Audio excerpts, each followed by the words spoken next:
Panthers Nation, what up, dude? Wait, hold on. What up, dude? What's going on, everybody? It's Aaron Duncan here with the Necessary Bluntness Sports Talk, bringing you another Panthers video. In today's edition, we have a mock draft. And here on this channel, I do recap and analysis of the Panthers. In today's version, we're going to talk about what is going on in the latest version of the mock draft after the top two quarterbacks, C.J. Stroud and Bryce Young, had their pro days when the Panthers were front and center. I dropped my recent video talking about how free agency has really changed the Panthers draft strategy and approach and made some difficult decisions, especially in the second round with that number 39 pick. Now, that number 39 pick was very coveted.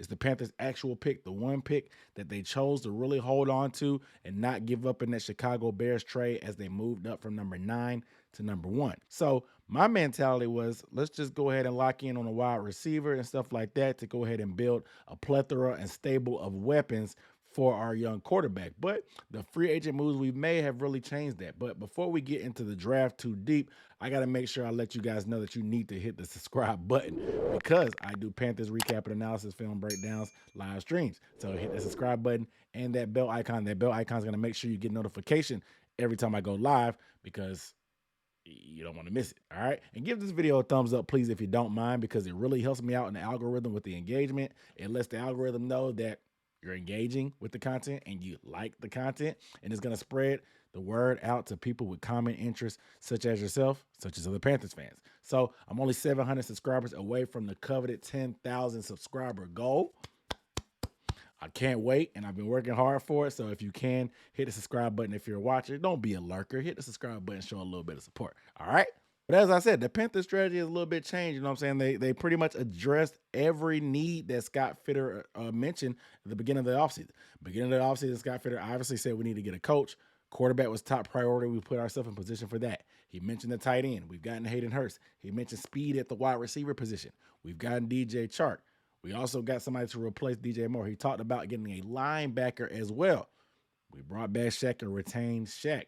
I like that too. So now we can get a little bit sexy because he also wanted the ball hawking safety. We got Von Bell. So we have some flexibility because we don't have to really reach for anything. And like I said in my prior video, I talked about how we really set ourselves up in a position to either make a couple of different moves. Maybe if it's a trade up, if a star receiver falls down into that range, move back. If we feel like we can get some more value since we don't have any 6th or 7th round picks, or we can just chill there and go best player available and beef up some different spots. Our roster is pretty well rounded right now. I think we have answers. They may not be, they probably can be upgraded, but we don't have any glaring holes in my opinion. So my strategy going into this mock draft here is going to be full 7 rounds. I'm going to try to move and shake a little bit. I obviously have to make that decision at the top of the draft. We've done that on multiple occasions in my other versions. We'll do it one more time, but the back end and the rest of those picks could get a little bit interesting. So let's go ahead and get into it. So I'm in the war room getting ready to get this draft started. Let's go ahead and kick it off, guys.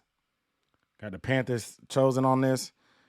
Pro Football Focus, they charge for this stuff now. If you're not subscribed, it's crazy. Inflation's hitting everything. All right, so the quarterback decision up top, pretty simple. I picked C.J. Stroud at most of my other mock drafts. This time, I was just thought more so that C.J. was the prototype for what Frank Wright wanted to do. Now they've kind of just made that thing that he's not married to tall quarterbacks or he's not anti-short quarterbacks. I like what Bryce Young did at his pro day, the leadership, the silent assassin, the humbleness, what I'm hearing about him being prepared, the preparation that he puts into the game plan like a pro athlete already. I'm going with Bryce Young. Bryce Young, I think he's built more for what the game is going to in the modern day, being able to move around. These edges and these linebackers, they're getting faster and faster as they get after the quarterback. You have to have a guy that can move and be able to protect them. So I went with Bryce. Man, some good players here. Will McDonald, oof. His pro comp is Hassan Reddick. He doesn't really usually make it this far to me in many drafts. I want to show you some analysis on him real quick, but this guy's pass rush grade is pretty great. It's pretty great. 6'3", 239. Like I said, he's a wide 9, 3-4 outside linebacker. If this guy falls to us, I'm pretty sure he's going to come to us. He was played out of position in college, but he's shown the flashes to be outside. He needs to get a little bit stronger at the point of attack, like he said, in the run game. Like I said, the pro comp is Hassan Reddick. We've been trying to chase the ghost of Hassan Reddick for a while now. We've been trying to. This is a tough one now because we do need wide receiver. I think I'm going to go wide receiver. Jaden Reed's going to be a great slot guy. His quickness, he has all the moves in the world in terms of route running. I like his game. A lot of drops. He's 5'11", 187. Like I said, he's deadly in the slot. He's quick. There's a lot of releases.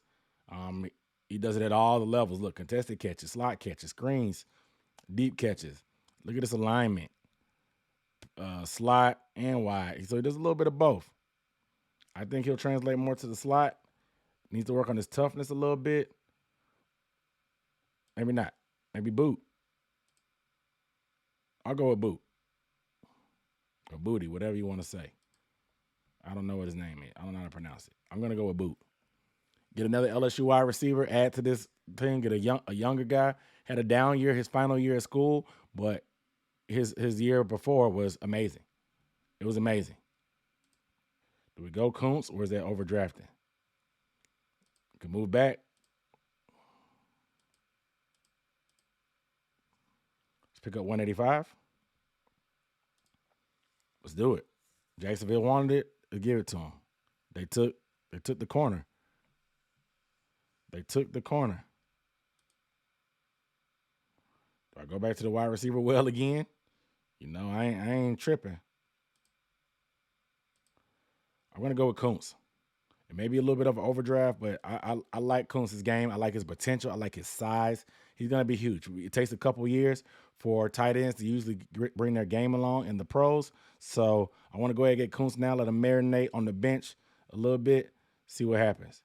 I want to propose there perfect. I like his game. He's a great athlete, super fast, hard hitting. He may actually be the one guy that wears number 0 because he wore it in college.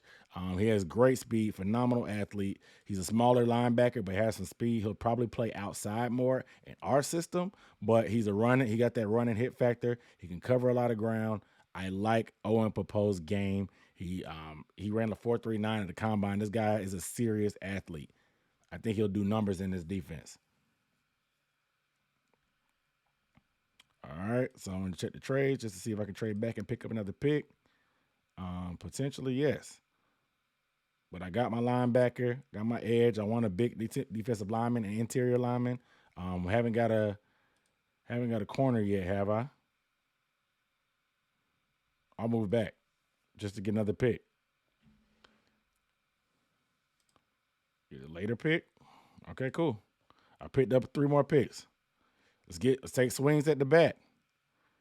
Yep. And see, they took linemen. Interior O-line.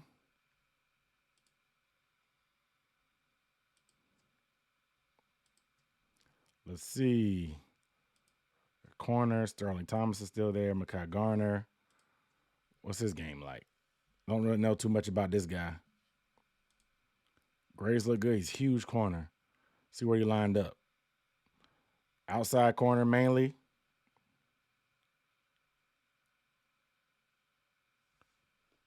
Coverage grade is good. Run defense grade is good. Seems solid all around corner. From LSU, 6'2". I'll roll with Mekhi Garner. Is it overdraft? Probably. But we need some depth at corner. It's a different body type. It's a little bit larger. We need that physicality in the NFC South when you're going against the type of receivers like Michael Thomas, Mike Evans, obviously Drake London, those type of guys. You're going to need some size. Stetson Bennett just went to the Patriots. Interesting. Antonio Mafi is a good pick. I've just seen him come up on my timeline on Twitter today. Solid, strong guy. His alignment is mainly a left guard. Played some right guard last year. I like that versatility. We need to beef up the interior because we need some depth. So I'm going to go with Mafi. I like Mafi's game. The versatility. We need somebody because obviously Corbett and Brady Christensen will be nursing injuries. It's all about insurance, guys. Insurance. And now our last pick. What can we do? Let's go D-line. Going DJ Dale, Alabama guy. Dale, familiar a little bit, but you see the pass rushing, the run defense. Um, Look at the hurries, the hits, the sacks, the hits. Lines up in the A and B. 61302. No analysis on them. Let's see if we got anybody else that can maybe rush the passer or take up space. Cameron Young. See what his height and weight is. 6'3", 304, excuse me. So I'm going to go with Dale. Alabama product, teaming with his teammate, Bryce Young. Let this draft run out. I think I did pretty good. I did a variety of picks. I didn't reach too much. I addressed every position. Like I said, I got some depth, took some chances and some swings on some guys. I like it. We'll see how Pro Football Focus grades it. All right, guys, so this is my latest mock draft. Pro Football Focus gave me an overall draft grade of A. I got Bryce Young at the top. I ended up getting a Hassan Riddick clone and Will McDonald. Kayshawn Boot, the wide receiver, as a potential guy that could do wide receiver one things. Zach Kuntz, a tall tight end that's super athletic from a smaller school. I thought it was a pretty good pick. I recouped some more picks twice with two different trades. Owen Popova in the 4.39, very fast linebacker, a little bit lighter, but that's where the game is going. Mekhi Garner, they didn't like that pick overall, but he's a tall, lengthy guy that can cover. I got some interior offensive line and defensive line help late in the draft with DJ Dale and Antonio Mafi. Mafi has some versatility to play left and right guard to support any kind of injuries that we may have between Austin Corbett or Brady Christensen. And like I said, DJ Dale, just want to get another guy in the rotation up front that can rush the passer and get after it, that has a good motor.